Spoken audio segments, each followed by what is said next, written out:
Приветствую всех, здорово! Вы на канале Incognito Pictures, это уже третий кинодайджест на предстоящие кинопремьеры недели. Ты идиот? Ну я же просто снимаю.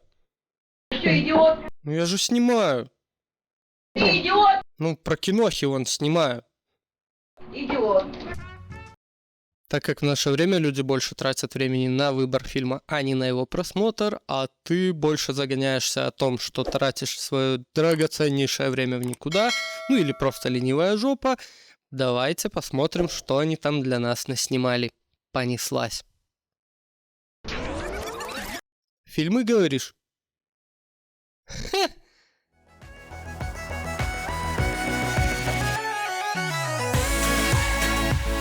И первой в наш кинодайджест залетает семейная, мюзиклическая, мелодрамическая фэнтезия под названием «Русалочка». Производство США с премьерой 24 мая. Ты слишком неравнодушна к людям. Расслабься, детка. Срежиссировал это чудо Роб Маршалл. И, наверное, он не догадывался, в какое творчество он вляпается, когда снимал «Пираты Карибского моря» 4-ю часть, «Мэри Поппинс» и «Дневники гейши». Ему больше косяк не давать. На главных же ролях отметились Мелисса МакКартер и Холли Бейли. И если Холли Бейли на протяжении всего промо к фильму вылаживала свои интимные фоточки, то МакКартер мы знаем по множеству комедийных сюжетов. Это мой косяк, признаю. По сюжету у нас глубоководный подросток по имени Ариэль, девочка с хвостиком, пытается всему миру доказать, что она не такая, как все, ее никто не понимает. Ну, по сути-то, она не такая, как все. Расист! Расист! Что это значит? Бред какой-то. И во время спасения, прижавшись, так сказать, к мужскому телу, у нее окончательно срывает крышу, и она уже прям мечтает о чем-то большем. Оу май.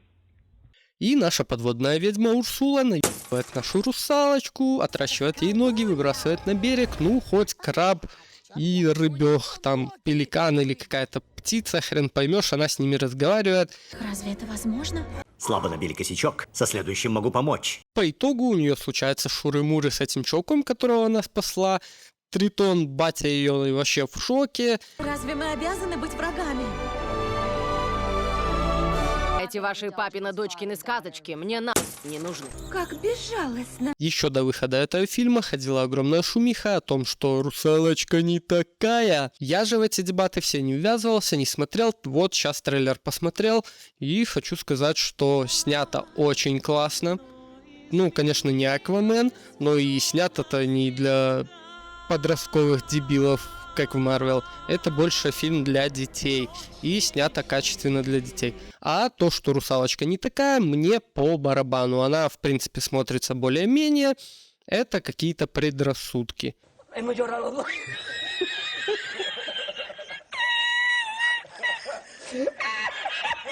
Ты что, слепой? Ну и идеальным высказыванием по поводу данного фильма будет фраза о том, что, согласно книге, кожа у Ариэль была цвета морской пены.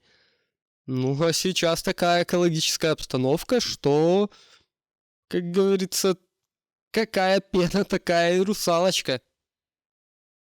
Вот это другое дело. С этого надо было начинать. Следующим в наш кинодайджест залетает американский комедийный боевик «Машина» с премьерой 24 мая. Когда мне было 22 года, я связался с русской мафией. Срежиссировано это произведение столь же неизвестным режиссером Питером Атенсио, сколь и убог этот фильм. А чё так? Однако, среди главных персонажей стоит отметить более-менее узнаваемого Джимми Татро и всеми любимого Люка Скайуокера Марка Хэмилла. Как он вляпался в это дерьмо, я хрен его знает. Это работа.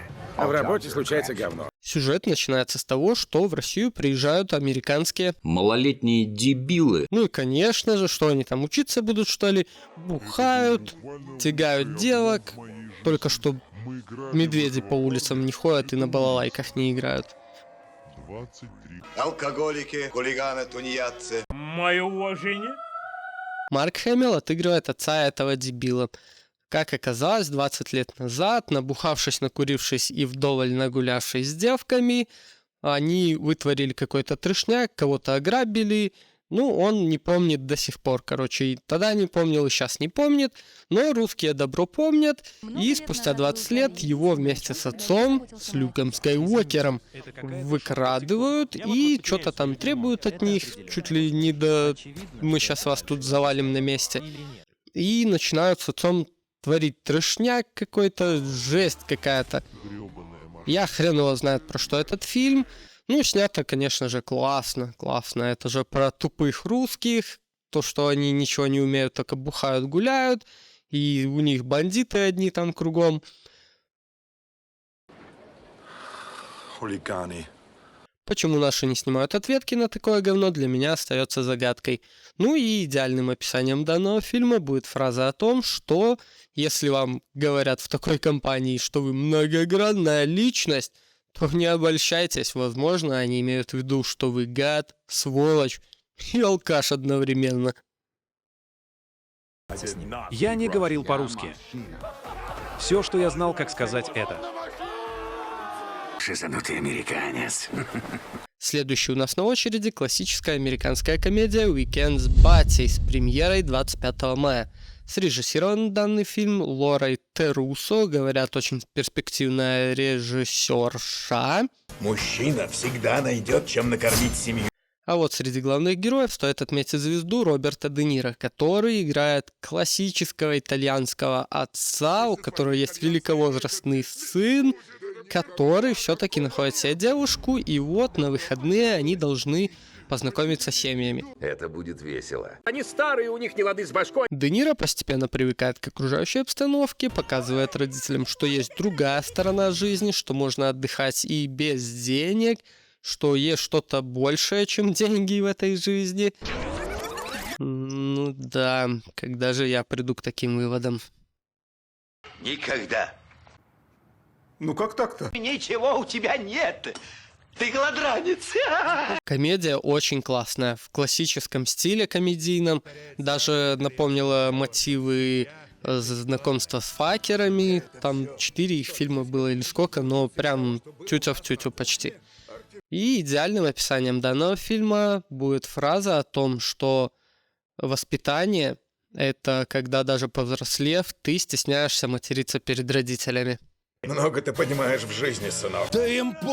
Следующим рассмотрим испанский короткометражный драматический вестернутый боевик «Странный образ жизни» с премьерой 26 мая. Так, все, приехали. Здравствуй, Шиза. Но не спешите забрасывать фильм какашками, потому что хоть он и срежиссирован малоизвестным, но, говорят, качественным режиссером Педро Альмодоваресом, в фильме есть на главных ролях другой Педро Паскаль, и на пару к нему Этан Хоукс.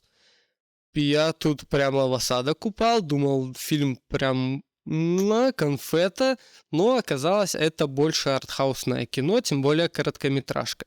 По сюжету 2 наемных убийцы в эпоху ковбоев когда-то вместе там поработали, туда-сюда, но по стечению обстоятельств им пришлось спустя какое-то время опять сойтись вместе. Судя по трейлеру, в молодые годы у них творился трэш, угар и содомия. Сейчас же, в более взрослые годы, у них свои приоритеты, они пересмотрели взгляды на жизнь, но судьба злодейка свела их снова вместе. О, нет, опять за старое. Ну, снято, конечно же, классно, картинка супер, но, судя по трейлеру, это какая-то артхаусная хрень. Я не обязан объяснять. В этом плюс профессии режиссера. А подытожить данный фильм хотелось бы фразой «Ну не стреляйте в пианиста, он играет как умеет».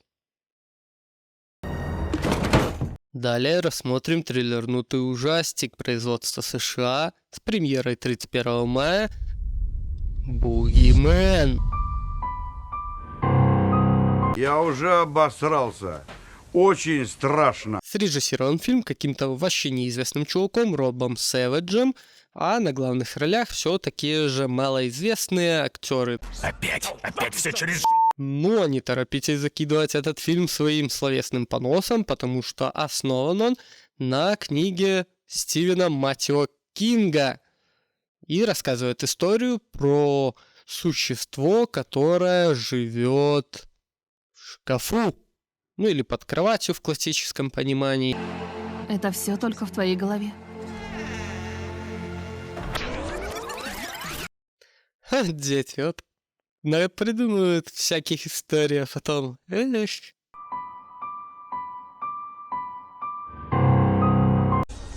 Испугались?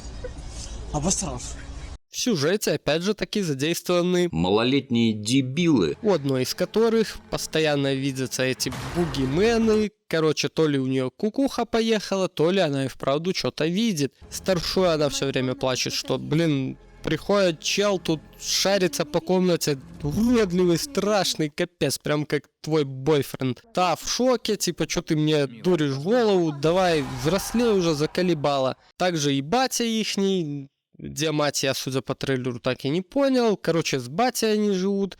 Батя тоже в афиге от дочурки, на терапии там ее водят. Еще училка эта такая, типа, о, сейчас я свет выключу, тут стрик, и вылазит эта хрень. Что же ты за дрянь?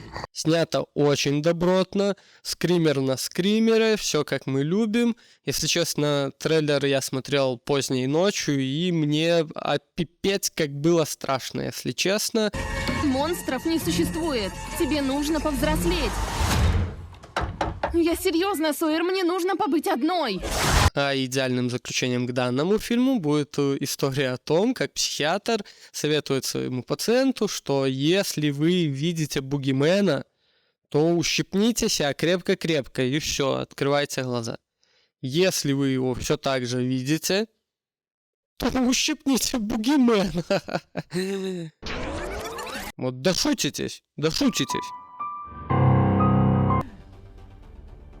Кончай это! И завершает наш выпуск кинодайджеста анимационный, семейный, фэнтезийный, приключенческий фильм под названием «Человек-паук. Паутина вселенных» с премьерой 1 июня. Я единственный Человек-паук в Бруклине. Срежиссирован он кучей народу, снялось там в озвучке куча народу, все известные, все классные. Мультфильм является продолжением, опять же, Человека-паука через вселенные, в котором Майлз Моралес получил сверхспособности Человека-паука и борется с преступностью как может. Все те же старые персонажи, но новые антагонисты. Опять творится мультиверсовский трешняк. Судя по трейлеру, будет какой-то Человек-дыра. Господи, сколько их развелось в наше время. Да, нам это нравится. Опять же, мультфильм понравится как для семейного просмотра, так и для конкретно детского просмотра, да и поклонникам киновселенной и вселенной Человека-паука вообще в частности очень даже приглянется. Что греха таить, я и сам не прочь посмотреть такое дело. Ой, какие миленькие! И самое главное, помните, что в любой ситуации нужно оставаться человеком. Человеком-пауком! Он обманывает вас. И я думаю, вы это знаете. А что, нормально. Ну вот и все киноновинки на предстоящую неделю, про которые хотелось бы с вами потрещать. Я высказался о них, а вы уже оставляйте в комментарии свои мнения. Поддержите нас, конечно же, лайком, подпиской, комментариями, репостите, делитесь с друзьями этим видео. Я надеюсь, что более-менее раскованно как-то доношу до вас свои мысли про фильмы. Ну, основываясь на трейлерах, все, что могу сделать, как говорится. По выходу фильмов у меня есть рубрика «Стихостёбы». Там я в краткой форме высмеиваю фильмы и косяки, какие я там обнаруживаю. Поэтому тоже не забывайте, переходите, смотрите, очень классно, весело. Пошевеливайтесь! В принципе, все предстоящие фильмы на неделю исследовал. Я же с вами не прощаюсь, но покедала. Фильмы говорить? Ха!